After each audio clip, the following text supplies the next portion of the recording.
Здравствуйте, дорогие друзья! Мы начинаем наш следующий эфир. И я хочу вам представить очень дорогого мне человека, члена моей семьи, Лизу Белиловскую Campese. Лиза приехала в Америку, когда ей было 8 лет, поэтому ей сложно говорить по-русски. Поэтому сегодня Лиза будет говорить по-английски. И у Лизы свой журнал, где она является редактором. Так что с любовью и благодарностью передаю слово Лизе. Hello, everyone. My name is Liz, and I am the founder and editor-in-chief of Art Publica magazine, a digital publication that covers the pragmatic side of art. What that basically means is that every quarter, we pick a different subject and examine it through an artistic lens. Today, I am going to talk to you about really cool books for kids. And honestly, the things that make these books unique and interesting is the fact that they are brilliantly written. They're really diverse in the selection in terms of what I've chosen for you. And there are really informative, thought-provoking pieces of literature that are both very stimulating and illuminating. What I mean by that is this. The books are divided into 3 different sections. One of them is for thought-provoking reading. Another one is just really, really great stories. And the third one is content that is humorous, adventurous, and fun to read for almost anyone, but teens particularly. All right, to do this, I am going to share my screen with you guys so you can follow along, and let's get it done. Лиз, скажи пару слов, где ты сейчас живешь? Okay, so I am actually currently based in Indiana, but I am a New Yorker at heart. It's an interesting transition. Definitely not what I'm used to necessarily, but it's a really nice place. And if you have a chance to swing by, let us know before you come, and we'll be happy to show you around. But the talk that I wanted to give today is called Books, Nooks, and the Art of Growing Up. When you're a teenager, you have a lot of different experiences. Most of them tend to be new and somewhat frightening, and in many cases, very, very, very crucial for learning experience. For almost anyone, books and literature are necessary components of cognitive development. But for teenagers, it's more than that. It's a way for them to sort of contextualize feelings that they may not be able to express in words through the images and words given to you by somebody else who has been there. Now, because of that, the first ones we're going to kind of cover are books about growing up. I have chosen 2 books that I have read at very important times in my life, and they were very important in helping me understand that the teenage experience, even though the context and the times can change, tends to be really, really similar across many different generations. So let me show you what I mean. The first book is called The Outsiders, and The Outsiders is written by a person called S.E. Hinton. What makes this book very, very interesting is that it's about teenagers and it is written by a teenager. S.E. Hinton was 15 years old when she started her debut novel, the majority of which she wrote when she was 16. It was published when she turned 18 years old. So it's an experience, it's a book about the experiences that she had in her own high school. It is based on the experiences in that high school. And those experiences center around 2 rival gangs that were pretty popular in Tulsa, Oklahoma at the turn of the mid-1960s. So the thing about this book is the fact that it's written by a girl, but it tends to follow the stories of a group of boys who are part of a greaser's gang. The thing about them is the fact that it's a universal story, despite the fact that it was written almost 50 years ago. It's something that kids today could still very much relate to. So for example, the greasers are kind of a gang of kids who come from lower class families, and their opponents, their challengers, are called the Sox, and they tend to be people who are a little bit wealthier, kids from parents who are a little bit more affluent. And they have conflicts, right? And those conflicts range from love interests and the questions of loyalty and growth, personal development, allegiance, and how that differs from sort of commitment. And it's it's a really, really awesome, really beautiful, but also very adventurous and interesting book to read. It also, for kids who are children of immigrants, it's an interesting book also because it provides a look at American history in the way that you may not necessarily experience through school, or it may not necessarily be something that your parents can teach you because they haven't grown up here. And so it's not something that they are very familiar with. It's a very different way to learn something about American culture. But it also comes from the mouth of a teenager. So it's not somebody telling you about those experiences from secondhand. It's a person who's detailing her own experiences in a way that's very unique and very interesting. So this book is actually followed up by another book called That Was Then and This Is Now. And it has sort of a continuation. I can't really say it's a trilogy or a continuation of the specific novels, but the characters tend to be very similar. And they have, again, humanizing experiences that tend to be relatable across the board. All right, but the next book is very different. It's called The Perks of Being a Wallflower, and some teenagers may recognize it because it was recently made into a film starring some of the actors that were very popular in the Harry Potter series. The thing about being a wallflower, and that's an expression that is usually given to people who don't like to dance, who are not invited to dance at parties, or people who are not necessarily socially at the center of social attention. And so that is what is called being a wallflower. And The Perks of Being a Wallflower is a really beautiful book, but it's also very, very sad, about a boy who grows up in Pittsburgh and suffers a very mysterious situation that you don't find out until the end of the book. I don't want to give a little too much away, but it was written by a wonderful, wonderful writer when he was in college. So again, it's a book about the teenage experience written by someone who was very recently a teenager when he wrote it. And the idea for the book came about from a book that he was writing that was separate from the story that he ended up telling in this novel. And in that book, he had a sentence called, "I guess that's just one of the perks of being a wallflower." And that sentence was an idea for a standalone novel. Now, he took that novel and he rewrote it 2 different times.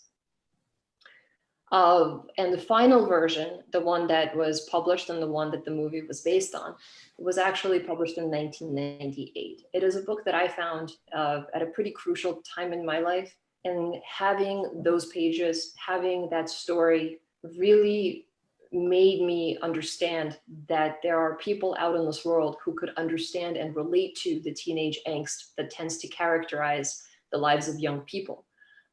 It's a book that deals with family issues. It's a book that deals with friends and the sort of questions and obstacles that you may have to face if you meet a group of friends who have some trouble of their own that they're trying to deal with or get through. It's a book that humanizes grown-ups in a way that maybe other novels don't necessarily do a good job with. And it helps teenagers understand that the process of growing up is not supposed to be painless. It's not supposed to be painful. It's supposed to be very unique and subjective to every individual. And that if you really try hard, you will be able to find solutions to obstacles that arise. Overall, it's a highly beautifully executed work of fiction, but it's also so humanly relatable that I think that most kids would really find it at the very least interesting. Now, this brings us to our next section, which is called Something to Think About. I can't really say that these books are philosophy in the traditional sense of the word, but they are books that are very thought-provoking, and they encourage readers to really think about personal development, evolution, and growth. Let's start with a book that's a little bit more appropriate for young readers. Obviously, people know what this is. I'm sure that every single parent listening right now has read this book, has loved this book, has told their kids about this book, but The Little Prince is a classic, and it is a classic for a reason. There are very few books that make sense to both children and adults. They are very unique and beautifully executed, but rare. This book in particular is a fairy tale. It's a philosophy. It's a thought-provoking question. about the meaning of loneliness and worldliness and adulthood. And I think that most people know what this is about, but I'll give you a very brief overview. The narrator of the book is a pilot who crashes in the Sahara Desert, and he has 8 days, which is the amount of supplies he has to sustain him, to fix his airplane. But he suddenly encounters this really weird, very mysterious boy, a 6-year-old boy who meets him in the middle of the Sahara. And rather than ask for help or advice or something that you would in that situation, the boy asks him to draw him a sheep. The thing about this book is the fact that it shows you the difference in thinking between adults and children. And it draws a certain parallel where it shows you that wisdom is not necessarily related to age. And the way that you tend to approach life is more educational than what you perhaps learn about in school and some of the pragmatic knowledge that's given to you. Either way, it's a lovely fairy tale. It's a beautiful philosophy. It's a very thought-provoking piece of literature, and it's fun to read. So if you have a moment, please do check this out and revisit this book every 10 years or so, because it really does tend to gain completely new meaning and gives you, every time you read it, it tends to reveal something new, either about the characters or about yourself. Now, the next book on the list is called Siddhartha by Hermann Hesse, and it's awesome. The reason this book is so unique and interesting is because it's like reading a self-improvement novel without having any of the lecturing. It's an awesome story about a man who embarks on a journey of self-discovery and enlightenment. It was written by a German novelist, painter, and thinker who struggled with depression throughout his entire life, starting with the 1st grade. And his parents were actually missionaries in India. So he grew up around different types of spiritual cultures. One of them is Christianity, obviously. The other one is sort of the traditions of India, Buddhism, Hinduism, so on and so forth. And he really looked at those traditions as a way of battling and dealing with his depression. So he wanted to use those philosophies to sort of quell his overactive mind. And the thing about this book and the journey that the character undertakes is pretty interesting. He basically goes through a cycle where he gives up all of his world possessions and tries to find happiness through minimalism. And it doesn't necessarily work. And then he achieves great wealth and success and amasses what people today in the Western society would define as making it. But that doesn't really give him happiness either. And then through a series of very interesting and very specific events, he discovers the meaning of life. And it's not necessarily what we may think of right off the bat. It's not necessarily something that's obvious to a lot of individuals right off the bat, but it's got some really wonderful, thought-provoking questions that it asks.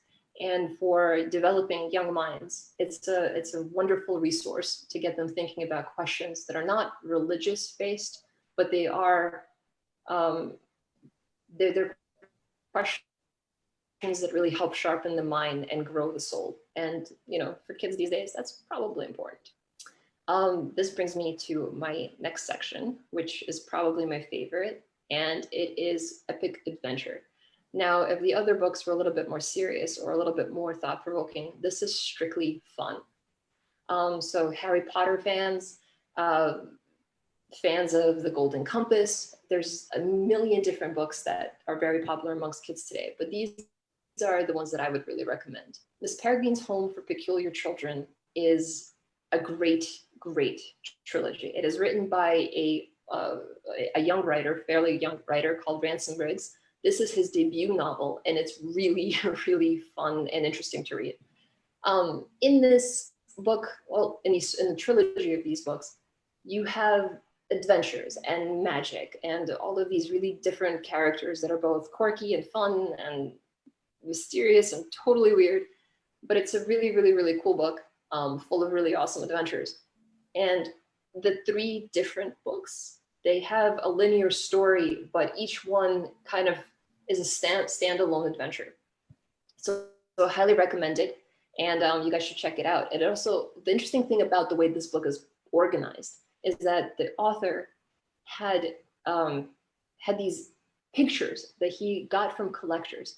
And these pictures are depictions of what normal life was back in the day, but the costumes that the kids played with in the 1920s or at the turn of the last century, and the outfits that they wore and some of the resources that are available to them to make toys make them look so weird and peculiar that the title of the book was inspired and constructed out of these photographs. So not a story came first and the photographs were selected later. It was the photographs came first and the story was created to match those photographs. And it's about a boy who has a grandfather who seems to have magical abilities, or at least told his grandson about his magical abilities. And when the kid was little, he believed it. And it was something that he thought was really, really interesting about his grandfather. But as he grew up, he realized that those stories were false. But they weren't. And the fact that this is the truth of his grandfather's sort of history, which was very questionable and fantastical and unbelievable, but true, leads him on a quest to learn more about his grandfather. And if possibly some of those abilities were passed to him. So it's a really cool story. I highly recommend it. I read this, I think, 2 years ago, and I read all 3 novels in the week, and I'm a grown-up. And I think for kids, it would be something really, really, really interesting and fun. Now, this is a book that I'm sure a lot of American adults, teenagers, and just people from all walks of life have read. It's called The Hitchhiker's Guide to the Galaxy, and it is kind of a trilogy. It's written by a British author called Douglas Adams. And there are 3 books that are considered to be a trilogy, but really it's 3 books out of 5. For reasons that I'm not going to go into at this particular moment, most people don't consider the last 2 books as part of the official trilogy, but the first 3 I highly, highly recommend. It is hilarious. And that's kind of what makes this very cool. It's one of those books that's laugh out loud funny. It's got ridiculous characters. It's got excellent sense of humor. Any person who reads this book is guaranteed to laugh uncontrollably, at least at some point. And it's phenomenal. I cannot recommend it enough. Also, just as a side note, the last book, the last trilogy that I showed you, the Peculiar Children one, as well as this one, they both have films, but I would really recommend reading the books first and watching the films later, simply because there's a certain magic in the literature that's missing from the films, even though the films are really, really good. So if you want to get the full experience, I would suggest going with the books first. Now, this is not necessarily a children's novel or a teenage novel. It's a novel that's appropriate for people of all ages. Adults are going to laugh at the sort of bureaucratic criticisms that are involved in the book. The kids are going to really enjoy the crazy characters and the strange things that they do. But the story starts off with the destruction of Earth by an alien race that is trying to get rid of Earth to make room for an intergalactic superhighway because space is crowded. And to sort of the survival strategy of the main character is accidental in its entirety. He's rescued by a friend of his who he did not know is an alien, and they begin hitchhiking through the universe. The thing about this book is that it was written by a man who was slightly drunk when the idea came to him, when he was reading A Hitchhiker's Guide to Europe. And he thought to himself, it would be really great if somebody wrote a comic type humorous depiction of what it would be like to hitchhike through the galaxy. And it is phenomenal, phenomenal. So if you have a chance, please check that out. Now, those are the books that I thought were really cool for people to kind of explore and teenagers to read, because they have different functions, from entertainment to sort of information about what it's like to grow up at different points, as well as inspiration. But here are a couple of honorable mentions. The honorable mentions of, I've chosen these books to try in an attempt to not give students books that they may read about in class, but in the honorable section, the honorable mention section, you will notice that maybe some of these books were mentioned in class at some point. So the first one is Animal Farm. It's a really great introduction to sort of sociology and politics in the way that doesn't feel like an introduction to sociology and politics. At first, you start reading a story about animals on a farm that revolt against their farmer. The book is more significant than that. It is intended to be a book that's allegorical. It's an allegorical piece of fiction. What that essentially means is that the story is meant to be analyzed through the context of social events that are currently happening around you. But it's not overwhelmingly political. It's not overwhelmingly serious, which makes it a very entertaining read about something that could introduce you to the world of social politics and political politics. The other one that I wanted to mention, I'm not sure why it skipped.